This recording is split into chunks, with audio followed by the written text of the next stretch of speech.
Welcome to our channel, where we calmly unravel the profound stories hidden behind the facade of history. He projected the swaggering bravado of the galaxy's most arrogant scoundrel, yet the man beneath the costume was fighting a silent, agonizing battle for his own survival. Trapped in a deeply prejudiced era, he transformed his most famous role into a flawless public shield. Roger C. Carmel hid his gay life behind Harry Mudd. Why did it take playing a loud, comedic villain for this brilliant performer to finally find a place to breathe? Before we begin, please let us know in the comments where and at what time you are watching today, and share any untold facts you might know about him. We deeply sympathize with the profound sorrow of his isolated life, and we humbly ask for your understanding regarding any minor errors in our telling. Now, let us step back in time. When the television series Star Trek debuted in the mid-1960s, it presented a highly disciplined, sanitized view of the future. The cultural landscape of the United States was steeped in Cold War anxieties and strict social conformities. The overarching narrative of the series focused on a highly disciplined, quasi-military organization known as the United Federation of Planets. The main characters, specifically Captain James T. Kirk and the logical Vulcan Mr. Spock, operated within strict parameters of duty, logic, and moral rectitude. They represented order. Into this rigid universe stepped a character who represented pure, unadulterated chaos. Harcourt Fenton Mudd, universally known as Harry Mudd, made his first appearance during the initial season of the series in an episode titled Mudd's Women. The impact was immediate and undeniable. Roger C. Carmel, the actor tasked with bringing this rogue to life, did not simply recite lines. He inhabited the character with a physical and vocal dominance that instantly commanded the screen. Standing 6 feet 3 inches tall with a massive, imposing frame, Carmel utilized every inch of his physical presence to project a larger-than-life persona. On screen, Harry Mudd was explicitly written and performed as an interstellar hustler. He was a man who lived entirely outside the bounds of Federation law, driven by self-interest, financial gain, and an overt, almost theatrical pursuit of women.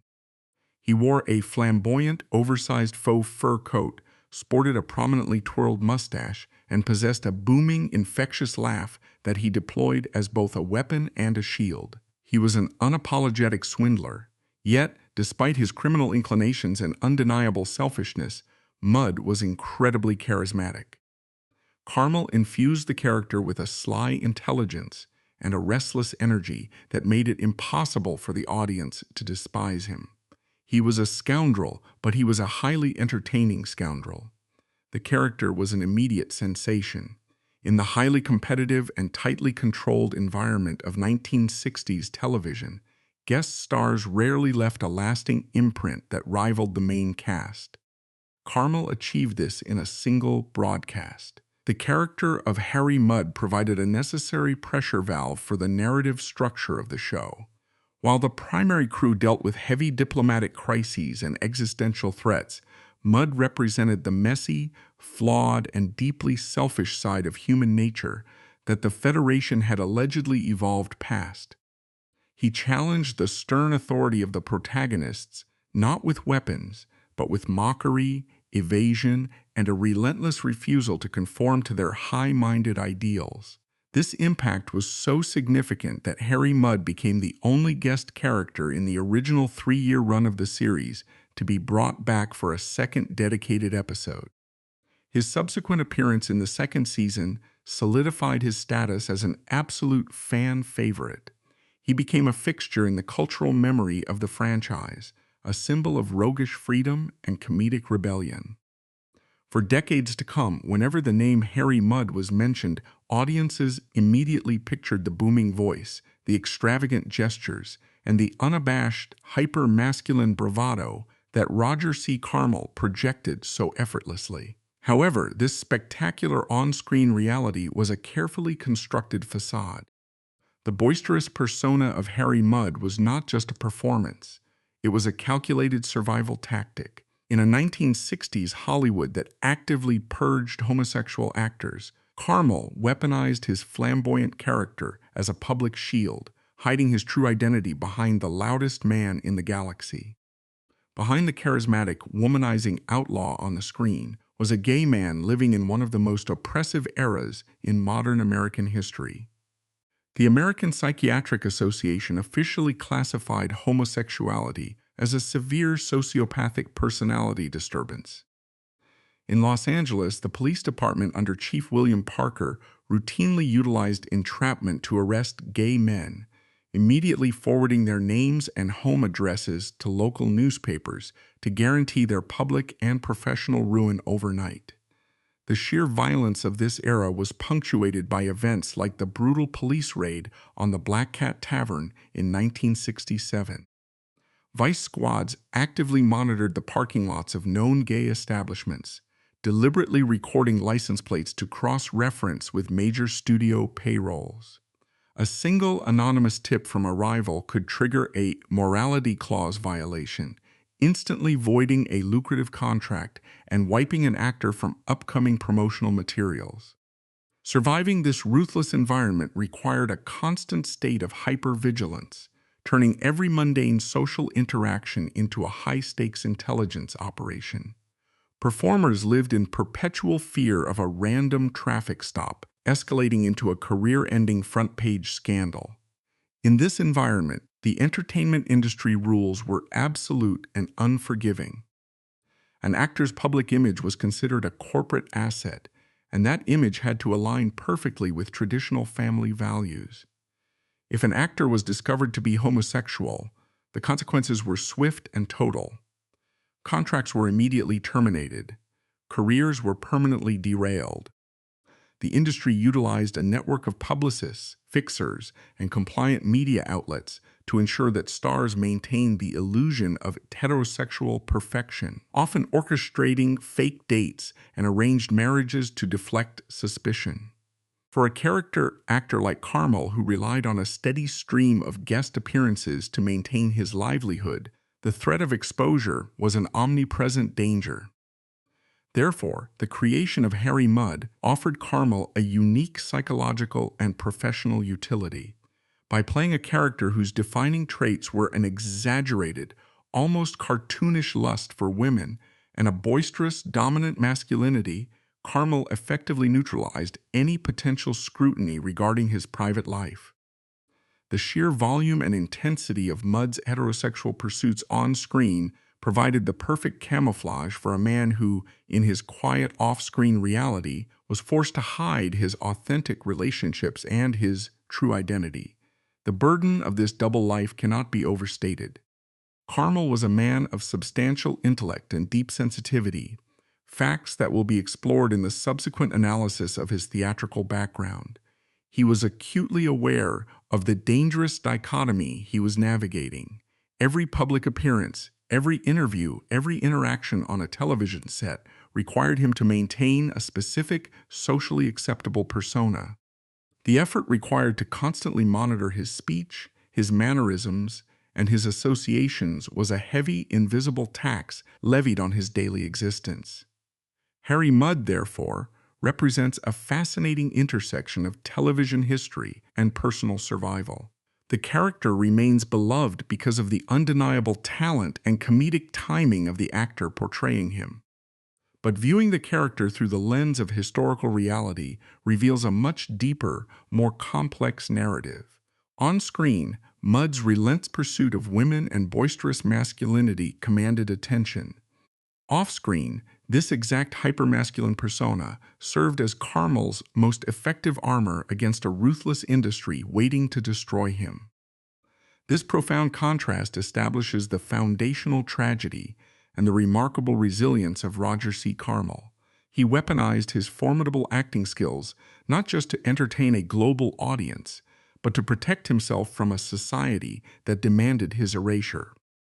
The roaring success of Harry Mudd proved his brilliance as a performer, but it also cemented the impenetrable wall between his public triumph and his private isolation, setting the stage for a life defined by the exhausting, unyielding pressure to perform both on and off the camera. Roger Charles Carmel was born on September 27, 1932, in Brooklyn, New York. Growing up in the shadows of the Great Depression and the Second World War forged within him a profound resilience and an unwavering work ethic. Long before becoming a television fixture, Carmel built a formidable intellectual foundation. He was a scholar. He pursued his higher education at Brown University, one of the most prestigious Ivy League institutions in the United States. In the mid-20th century, attending Brown was a rigorous undertaking that demanded exceptional cognitive abilities, critical thinking, and a deep engagement with classical literature, history, and the humanities. This environment was not a training ground for slapstick comedians. It was a crucible for serious intellectuals. His graduation from this elite university stands as a clear testament to his high academic standing and the profound depth of his intellect before he ever stepped onto a professional stage. The education he received at Brown fundamentally shaped his approach to the dramatic arts. He did not view acting simply as a mechanism for fame or public adulation. Instead, he approached performance with the analytical rigor of an academic. He studied the underlying psychology of the characters he portrayed, dissected narratives for their structural integrity, and developed a highly disciplined methodology for his craft. This intellectual foundation is crucial to understanding how he later navigated the complexities of his professional and personal life. He was not a passive participant in the entertainment industry. He was a highly educated observer who understood exactly how societal systems operated and how narratives were constructed. Following his tenure at Brown University, Carmel transitioned to the demanding environment of the New York theater scene. In the 1950s, Broadway and its surrounding theatrical institutions represented the pinnacle of dramatic art in America. It was an environment that severely punished incompetence and rewarded only those with genuine, substantial talent and an unbreakable work ethic. Here, Carmel did not rely on the loud, boisterous persona that would later define his television career. Instead, he established himself as a classically trained, highly versatile, dramatic actor capable of tackling the most challenging material available. He developed a reputation for dissecting scripts with surgical precision, frequently arriving at rehearsals with exhaustive, handwritten character biographies. This intellectual rigor meant he completely rejected cheap physical gimmicks, demanding that every comedic choice root itself in authentic human desperation. Every grand gesture, no matter how spontaneous or chaotic it appeared to the casual viewer, was meticulously calculated to serve the underlying narrative architecture of the scene. He treated a television comedy script with the exact same gravitational weight and analytical focus as a classical theatrical tragedy. His theatrical resume from this period includes significant roles in heavyweight, intellectually demanding productions. He performed in Albert Camus' play Caligula, a dense philosophical exploration of power, existentialism, and madness. He also secured roles in Robert Bolt's historical drama A Man for All Seasons, a play that requires actors to navigate complex themes of political loyalty, religious conviction, and moral absolute. These were not light-hearted comedic romps. They were serious artistic endeavors that required a performer to possess a deep well of emotional intelligence, a perfect command of language, and the ability to project complex internal conflicts to a live audience. Carmel distinguished himself in this elite theatrical community through a specific, highly respected skill. His extraordinary capacity for improvisation and his ability to take over major complex roles with almost no advanced warning. In the grueling world of professional theater, an actor falling ill or becoming unavailable can derail an entire production. Carmel became known as a reliable, brilliant substitute who could step into demanding leading parts midway through a run, or sometimes midway through a performance, and execute the role flawlessly. This ability demonstrates far more than just a good memory. It requires a profound understanding of dramatic structure, an acute spatial awareness of stage blocking, and an artistic mind nimble enough to instantly process and deliver a nuanced performance under immense pressure. This formidable combination of Ivy League intellectualism and masterful theatrical capability forms the tragic core of his existence. Carmel was an exceptionally intelligent, highly trained observer of human behavior. Because of his intellect and his sensitivity, he possessed a crystal clear, completely unvarnished understanding of the society in which he lived. He knew, with absolute certainty, how ruthless and unforgiving the American social landscape of the 1960s and 1970s was toward the homosexual community. He did not harbor any illusions about the tolerance of the Hollywood establishment or the general public. He understood that his survival, both professional and physical, depended entirely on his ability to remain undetected. In an era when Hollywood systematically destroyed the careers of closeted actors, Mudd became Carmel's impenetrable shield. He required a space where he could finally exhale, where the suffocating rules of 1960s American conformity no longer applied, and he found that unlikely sanctuary on the sound stages of Desilu Studios in the spring of 1966. The structural universe of Star Trek inadvertently created the perfect refuge for Carmel. When creator Gene Roddenberry conceptualized the series, he built a very specific vision of the future. The United Federation of Planets and its exploratory arm, Starfleet, was an organization defined by order, logic, hierarchy, and a strict moral code. Captain Kirk, Mr. Spock, and the crew of the USS Enterprise operated within a rigid, quasi-military structure. They wore color-coded uniforms, followed the Prime Directive, spoke in measured, professional tones, and subordinated their personal desires for the greater good of the organization. In many ways, Starfleet was a futuristic mirror of the idealized, conformist society of 1950s and 1960s America, the exact same society that was actively suppressing Carmel's true identity. The Federation represented the straight world, disciplined, predictable, and intolerant of significant deviation from the norm. Into this highly structured, pristine environment, the writers introduced Harry Mudd. The contrast was intentional, jarring, and brilliant. Mudd was the absolute antithesis of everything the Federation stood for. He was a rogue trader, a smuggler, a con artist, and a man driven entirely by his own hedonistic impulses. Where the crew of the Enterprise was restrained, Mudd was explosive. Where they were logical, he was emotional.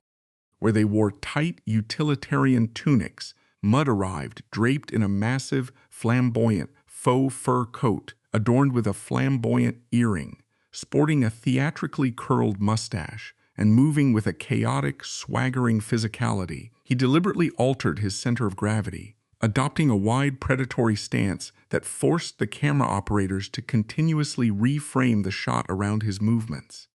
His vocal delivery weaponized his classical enunciation, turning standard comedic dialogue into booming theatrical declarations that vibrated across the soundstage.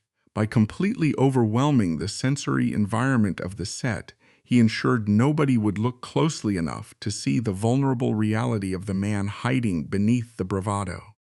This massive physical footprint became his ultimate defensive perimeter. In his debut episode, Mudd's Women, a storyline featuring an unregistered Class J cargo ship stranded in an asteroid belt, Carmel unleashed decades of repressed energy. As a closeted gay man in 1960s Hollywood, Carmel actively modulated his voice and monitored his physical presence to avoid scrutiny. He had to be invisible. Harry Mudd, however, demanded the exact opposite. The character was written to take up space, both physically and sonically. When Carmel walked onto the bridge of the Enterprise, he completely dominated the room. He bellowed. He laughed with an open-throated, booming resonance. He threw his arms wide. He flirted outrageously. He challenged the stern authority of Captain Kirk not with physical violence, but with sheer, unadulterated disrespect and razor-sharp wit. This was the sanctuary. Behind the protective barrier of a fictional character, in a fictional universe, Roger C. Carmel was finally allowed to be a rebel. He was permitted to mock the rigid authorities that, in the real world, governed his life with an iron fist. When Harry Mudd laughed in the face of Starfleet regulations, it is not difficult to hear the echo of a man laughing in the face of the oppressive societal rules that kept him in the closet. The audience at home laughed because Mudd was a funny, well-written character. But for the actor underneath the fur coat, the performance provided a profound, cathartic release. It was the only space where he could be entirely free, completely unapologetic, and loudly defiant without the terrifying fear of losing his career or his social standing. The undeniable brilliance of Carmel's performance is evidenced by the objective reality of the show's production history. Guest stars on television shows in that era were designed to be disposable plot devices. They arrived, served the narrative needs of the main cast, and were forgotten. Carmel fundamentally disrupted that model. His performance was so magnetic, so bursting with a vitality that the rest of the cast lacked, that he often overshadowed the series' regulars. He possessed a theatrical gravity that pulled the focus of every scene directly to him. The producers immediately recognized this anomaly. The fan mail poured in, demanding more of the lovable scoundrel. As a result, Harry Mudd became the only guest character to return for a second starring episode in the original series run. His return in the second season episode, I, Mudd, pushes this psychological analysis even further. In this episode, Mudd has not just evaded the authorities, he has manipulated a planet entirely populated by advanced androids into making him their supreme ruler. He sits on a literal throne, surrounded by robotic servants who exist only to cater to his every whim. Sitting on a literal throne surrounded by obedient androids, Mudd commanded absolute power, a stark, unscripted irony for an actor who possessed zero autonomy over his own private existence. In his real life, Carmel had absolutely no control over his own destiny. He was at the mercy of studio bosses, gossip columnists, and a prejudiced public. He could not even choose whom to love openly. Yet here on the soundstage, he was elevated to the status of a king. He was in absolute control of an entire planet. The character of Mudd allowed Carmel to simulate a level of power, autonomy, and freedom that he would never, ever possess in his actual life. He played the role of the ruler with magnificent comedic arrogance, but the foundation of that performance was built on a deep, unspoken understanding of absolute powerlessness. Carmel's connection to the character remained the one constant, bright spot in his professional life, even as other avenues began to close. When Star Trek was resurrected in the early 1970s as an animated Saturday morning series, creator Gene Roddenberry, who possessed a deep personal affection for Carmel and his talent, insisted that the actor return to voice the character. The episode Mudd's Passion brought the rogue back to the screen, this time featuring a plot where Mudd attempts to swindle the Enterprise crew with a fake love potion. Even isolated in a recording booth, stripped of his physical presence and the flamboyant costumes, Carmel's voice carried the exact same rebellious, electric energy. The character simply could not exist without the specific, layered soul that Carmel poured into it. The objective proof of Carmel's genius lies in the character's enduring legacy. Long after the original series ended, long after the cultural landscape of the 1960s faded into history, Harry Mudd remained a towering figure in science fiction lore. The character survived because Carmel did not play him as a one-dimensional cartoon villain.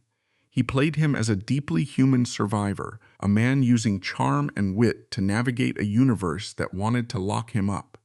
Decades later, when the franchise launched the modern series Star Trek Discovery, the producers recognized that Harry Mudd was too vital a piece of the mythology to leave in the past. The acclaimed actor Rainn Wilson was brought in to reinterpret the character for a new generation. Wilson's performance was darker, more dangerous, and highly praised, but every modern iteration of Mudd is built entirely upon the architectural foundation that Roger C. Carmel laid down in 1966. Wilson himself studied Carmel's episodes meticulously. Recognizing that the booming laugh, the arrogance, and the underlying vulnerability were essential components of the character's DNA, Harry Mudd outlived the 1960s, evolving into a science fiction archetype. Yet the enduring tragedy remains. The rebellious freedom audiences loved on screen was the exact freedom Carmel was denied in reality. The world celebrated the vibrant, colorful, rebellious Harry Mudd, completely unaware that the man wearing the mask was utilizing the character as a desperate, necessary refuge from a life of forced silence. The audience saw a brilliantly executed comedy routine. Roger C. Carmel was experiencing the only true freedom he would ever know. The immediate aftermath of his success on science fiction television presented Roger C. Carmel with the exact opportunity every character actor in the 1960s desperately sought. While guest starring roles provided a steady income, they did not offer true security or industry leverage. The ultimate objective was to secure a permanent, starring role on a weekly network series. A weekly series guaranteed a long-term contract, massive public visibility, and a permanent elevation in the Hollywood hierarchy. In 1967, Carmel achieved this critical milestone. He was cast as Roger Buell, the male lead in a new NBC television sitcom titled The Mothers-in-Law. This production was not a minor undertaking. It was a flagship project created and executive produced by Desi Arnaz, a man who wielded immense influence in the entertainment industry following the historic success of I Love Lucy. The show paired Carmel with the immensely talented Kay Ballard, who played his wife Kay Buell, while veteran comedic actress Eve Arden starred as their formidable rival. Carmel proved he was fully capable of anchoring a network comedy. He delivered a sophisticated, grounded performance, proving he could play a standard, affluent American husband just as effectively as an interstellar rogue. The show resonated with audiences, and the network swiftly renewed it for a second season. For a brief, shining moment, Carmel had broken out of the guest star cycle. He had achieved the financial and professional stability he had worked toward his entire life. This hard-won stability evaporated almost instantly due to a catastrophic professional dispute. Prior to the commencement of production for the second season, Carmel approached the producers with a request for a significant salary increase. He operated under the belief that his performance was a primary driver of the show's success, and that his compensation should reflect his status as an indispensable co-star. In a modern entertainment context, this is a standard, expected negotiating tactic. In the television landscape of 1967, dealing with old-school studio executives, it was a highly dangerous maneuver. Desi Arnaz operated with the authoritarian mindset characteristic of the classic studio era. He viewed actors, specifically those who were not massive, irreplaceable box office stars, as entirely interchangeable commodities. Arnaz refused to entertain Carmel's request. He did not engage in negotiations, nor did he issue a counteroffer. He simply terminated Carmel's contract outright. Studio bosses of that era operated functional fiefdoms, maintaining extensive informal blacklists that were quietly shared across every major broadcasting network. A defiant actor did not just lose a single lucrative job, they faced a coordinated, industry-wide embargo designed to serve as a brutal warning to the rest of the working cast. Arnaz utilized this systemic executive leverage to publicly execute Carmel's television momentum without hesitation. He replaced his male lead within a matter of days, specifically to prove the complete ruthless expendability of television character actors. In a highly insular industry built on compliance and executive power, Carmel was immediately branded as difficult. That label served as a professional death knell, effectively blacklisting him from major starring roles and destroying the momentum of his television career. The termination itself was a severe professional disaster, but the specific manner in which Arnaz replaced him inflicted a profound psychological wound. The actor hired to take over the role of Roger Buell was Richard Deacon, a highly recognizable television veteran famous for his work on The Dick Van Dyke Show. The objective reality of this casting choice carried a devastating personal subtext for Carmel. To comprehend the severity of this event, one must examine the hidden social architecture of Hollywood during that era.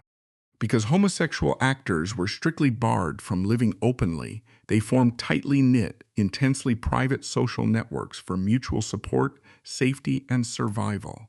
Carmel, Deacon, and the famous drag impressionist Charles Pierce were all prominent members of the same covert social circle. They shared the exact same immense burden of hiding their identities from a hostile public. They understood the unique daily terror of the closet in a way that heterosexual actors simply could not. Being replaced on a hit show is a difficult reality for any actor to process. Being replaced by someone who navigated the same covert Hollywood circles added a devastating layer of complexity to the loss. The historical record does not clarify whether Deacon was aware he was directly replacing Carmel when he accepted the role, or if their friendship managed to survive the incident. However, the objective result remained unchanged. Carmel's defining career opportunity was handed to a man who shared his exact same hidden struggles. His hard-won stability was abruptly dismantled by the ruthless mechanics of network television. The fallout from the mothers-in-law dispute initiated a relentless, irreversible downward trajectory in Carmel's career. The starring television roles vanished entirely. The industry had categorized him as a liability, forcing him to return to the precarious existence of a working guest star. The high-profile opportunities he had previously commanded were no longer offered. He managed to secure scattered appearances on procedural dramas throughout the 1970s, but the upward trajectory of his career was permanently broken. As the visible television work steadily dried up, Carmel was forced to transition heavily into voice acting to maintain his livelihood. His booming, highly distinctive vocal tone remained a valuable asset in the industry. He found steady employment voicing animated characters, most notably playing Cyclonus in the Transformers animated series and providing the voice for Smokey Bear in national public service campaigns. While voice acting is a highly skilled and respectable profession, for a man rigorously trained on Broadway to command a physical stage, being permanently relegated to an isolated recording booth represented a severe professional demotion. The recording booth fundamentally stripped him of his most potent artistic weapon, his towering, commanding physical presence. He was forced to channel his immense theatrical training entirely into a stationary microphone, performing alone in padded, windowless rooms entirely devoid of a live audience or responsive scene partners. This sterile working environment starkly highlighted the rapid evaporation of his on-screen visibility. It reduced a highly educated, physically dominant Broadway powerhouse to a disembodied voice hawking plastic toys and regional public service announcements. The starkest evidence of his professional decline manifested in his work in local television commercials. In the later years of his career, Carmel became the regional mascot for a West Coast fast food chain called Noggles. He was hired to play a character named Senor Noggles. The reality of this employment is jarring to analyze. A highly intelligent, Ivy League-educated classical actor, a man who had performed complex philosophical dramas on the Broadway stage, was reduced to wearing a massive sombrero and affecting a cartoonish Mexican accent to sell cheap tacos on local television just to avoid financial ruin. It was an objective humiliation, a desperate measure to secure basic income after the mainstream industry had discarded him. As his professional standing disintegrated, the protective mask he had worn for decades began to shatter completely. When a career is thriving, the constant activity, the rigorous schedules, and the public adulation can serve as a powerful distraction from personal isolation. When the work slows down, the silence takes over. Carmel no longer had the bright lights of network television to shield him from the bleak reality of his existence. He was a middle-aged gay man living in a society that still fundamentally rejected his identity, stripped of the career that had previously provided him with status and a sense of purpose. The structural isolation of the closet became absolute and overwhelming. He had spent his entire adult life building a massive defensive wall around his true identity. He could not openly share his life with a romantic partner. He could not seek public support or professional help for his declining mental health without risking total exposure. The immense energy required to maintain the lie of his public persona became an exhausting, hollow exercise. The vibrant, rebellious energy that he had channeled so brilliantly into characters like Harry Mudd evaporated, replaced by a suffocating, inescapable loneliness. Historical accounts and retrospective analyses from his peers confirm that Carmel descended into a deep, sustained depression during his final years. The immense psychological toll of living a lifelong double life had finally broken him, exacerbated by the bitter reality of his stalled ambitions. He retreated further into himself, isolating away from the few support systems he had left. The loud, commanding presence that had once dominated television screens was reduced to a quiet, solitary struggle behind the closed doors of his Hollywood apartment. The theatrical mask he had utilized to survive the industry had not just slipped, it had disintegrated entirely, leaving the man underneath completely exposed to the crushing weight of his own hidden reality. The isolation that defined the final years of Roger C. Carmel was not merely psychological. It manifested as a physical reality within the walls of his Hollywood apartment. By the mid-1980s, the entertainment industry had largely moved on from the era of classic theatrical character actors. The cultural landscape of Los Angeles during this period was increasingly focused on youth, high-concept action films, and slick television productions. A veteran actor in his 50s carrying the unspoken baggage of an interrupted career and a carefully concealed private life found himself fundamentally out of step with the prevailing machinery of the business. The daily existence of a working actor who has lost their primary momentum is defined by long, unstructured periods of waiting. Without the grueling, structured schedule of a weekly network television series to anchor his days, Carmel was left alone with the crushing weight of his own unrealized potential. The silence in his apartment stood in stark contrast to the booming, chaotic energy he was famous for projecting on screen. This silence was the culmination of decades spent hiding his authentic self. The covert support networks that gay actors relied upon in previous decades had begun to fracture or were actively being decimated by the escalating health crises of the 1980s, further deepening his social isolation. On November 11, 1986, this prolonged silence reached its absolute conclusion. When friends and associates were unable to reach him for several days, concern mounted. The landlord of his Hollywood building was contacted to perform a welfare check. Upon entering the residence, the authorities discovered that Carmel had passed away. He was 54 years old. The discovery of his body in a solitary setting, devoid of family or a recognized life partner, presented a grim final image that perfectly mirrored the intense privacy and enforced loneliness that had characterized his entire adult life. The immediate aftermath of his death was swiftly consumed by the rampant speculation and reckless rumor mills that define the Hollywood ecosystem. When a public figure, particularly one who has experienced a visible career decline, dies suddenly and alone in an apartment, the media and the public often rush to fill the informational void with sensationalized narratives. Initial reports and whispers within the industry suggested that his death was the result of a drug overdose. This assumption was allegedly fueled by the presence of certain paraphernalia discovered by responding authorities at the scene. While rumors of a drug overdose circulated rapidly, the forensic reality tells a different story. It is a documented historical reality that many closeted individuals in the entertainment industry during that era utilized illicit substances as a coping mechanism. The relentless, daily psychological trauma of suppressing one's sexual orientation, combined with the extreme stress of navigating a hostile professional environment, frequently led to self-medication.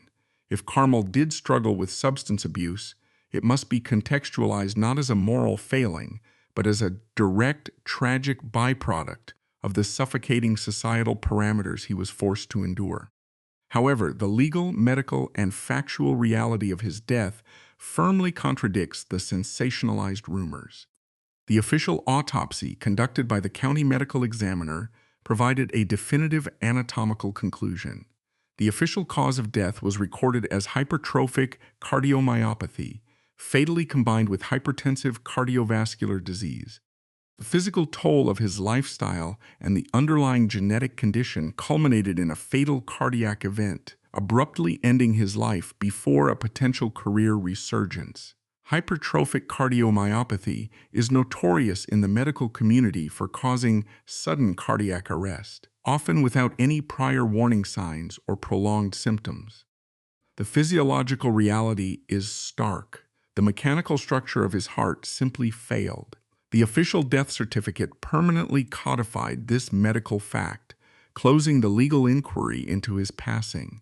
The rumors of an overdose, while persistent in certain historical circles, remain factually unsubstantiated by the forensic evidence. The man whose public persona was built on possessing a massive, outsized heart died because his physical heart underwent a catastrophic, silent structural failure. The timing of this fatal cardiac event introduces the most agonizing, bitter irony of his entire biography. While Carmel was passing his final days in quiet isolation, a massive corporate and creative mobilization was occurring just a few miles away at the Paramount Pictures studio lot. The Star Trek franchise, which had provided him with his most iconic role 20 years earlier, was experiencing an unprecedented cultural and financial renaissance. The feature film adaptations were breaking box office records, and the studio had officially greenlit a massively ambitious new television project, Star Trek: The Next Generation. Gene Roddenberry, the creator of the franchise, had regained creative control for the new series. Roddenberry was a man known for his fierce loyalty to the actors who had helped build his original vision. He possessed a deep, enduring appreciation for the precise comedic genius that Carmel had brought to the original series.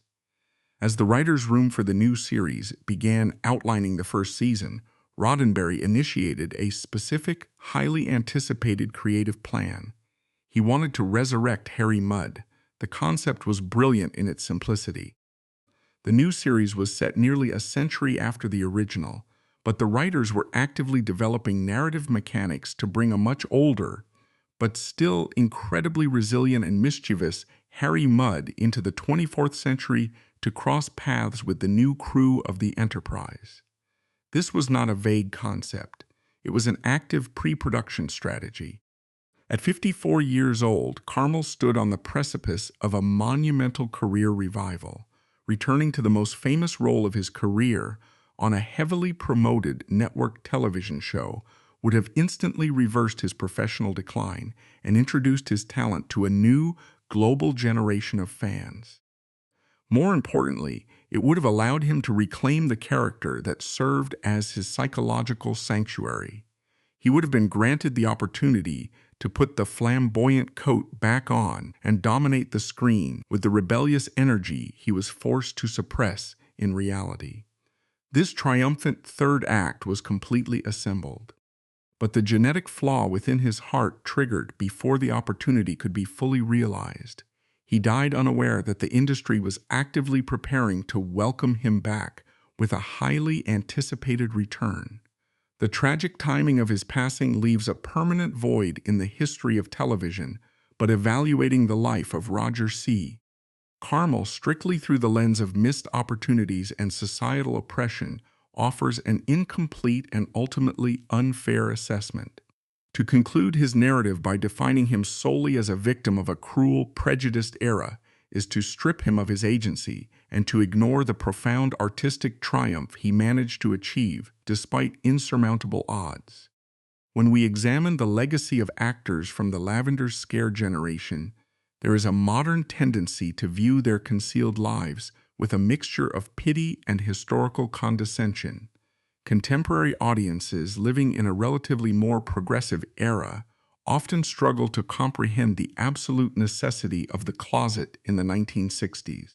The decision to hide one's authentic self, to meticulously construct a fabricated heterosexual identity, and to constantly monitor every public interaction is sometimes misinterpreted as cowardice or a lack of moral conviction. This is a fundamental misreading of history. For Roger C. Carmel, remaining closeted was not a surrender. It was an act of extreme, calculated endurance. It was a strategic survival mechanism deployed by a brilliant mind navigating a hostile, unforgiving landscape. Carmel understood that the entertainment industry demanded a sacrifice in exchange for the platform to perform. He chose to make that sacrifice. He weaponized his Ivy League education, his classical Broadway training, and his razor-sharp observational skills to construct a defensive perimeter around his private reality. He paid the exorbitant psychological cost of living a double life specifically so he could continue to practice his craft. He absorbed the daily trauma of societal rejection and converted it into the explosive, joyous energy that defined his on-screen persona. This was not weakness. This was an astonishing display of professional discipline and personal fortitude. The character of Harcourt Fenton Mudd stands as the ultimate testament to this resilience.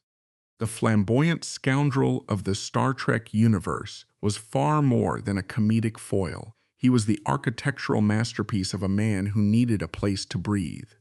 Carmel took a guest-starring role and elevated it into a cultural icon by infusing the character with the exact rebelliousness, freedom, and chaotic joy that he was strictly forbidden from experiencing in his daily existence. He used the rigid parameters of a television script to build a sanctuary. The audience saw a brilliantly executed comedic performance, but the historical reality reveals a man executing a flawless, desperate escape act right in front of the cameras. His contribution to the artistic canon extends far beyond the specific episodes he filmed. Carmel laid the foundational DNA for a specific archetype in science fiction, the charming, deeply flawed, hyper-charismatic rogue. Every subsequent iteration of this character type, including the modern reinterpretations of Harry Mudd by actors like Rainn Wilson in Star Trek, Discovery, owes a direct creative debt to the precise vocal cadence, the physical dominance, and the underlying vulnerability that Carmel originally engineered. He proved that even within highly structured, morality-driven narratives, there is an absolute necessity for chaos, humor, and unapologetic humanity. Furthermore, examining his life provides a crucial, unvarnished look at the systemic costs of prejudice. His story forces us to confront the immense talent and potential that the mid-century Hollywood studio system actively suffocated in the name of conformity. When an industry demands absolute uniformity, it systematically destroys the artists who possess the deepest sensitivities. Carmel was a classically trained, highly intellectual dramatic actor who was ultimately forced to sell fast food in local commercials because the industry machinery deemed his private identity a liability. His professional decline is not a reflection of his artistic capability, but a damning indictment of the era's brutal intolerance. Yet, the final measure of his life must not rest on the cruelty of the society he inhabited, but on the enduring quality of the joy he created. Roger C. Carmel lived a life characterized by profound personal isolation, fractured ambitions, and a devastatingly premature death. He navigated a labyrinth of secrets and bore the silent weight of a marginalized existence without the benefit of a public support system. He fought a quiet, agonizing battle entirely in the shadows, but out of that darkness, he forged a legacy of undeniable light. He utilized his immense physical presence and his booming, unforgettable voice to carve out a permanent place in the cultural consciousness. He gave the world laughter, entertainment, and one of the most beloved rogues in the history of fiction. Future generations, looking back at his biography, will not just admire his impeccable comedic timing or his vocal dexterity. They will recognize the sheer, unyielding bravery of a man who, while denied the fundamental right to live and love openly, still chose to dedicate his life to bringing brilliance to the world. He utilized his public mask to protect his career, building a comedic legacy that ultimately outlived the systemic prejudices of his era.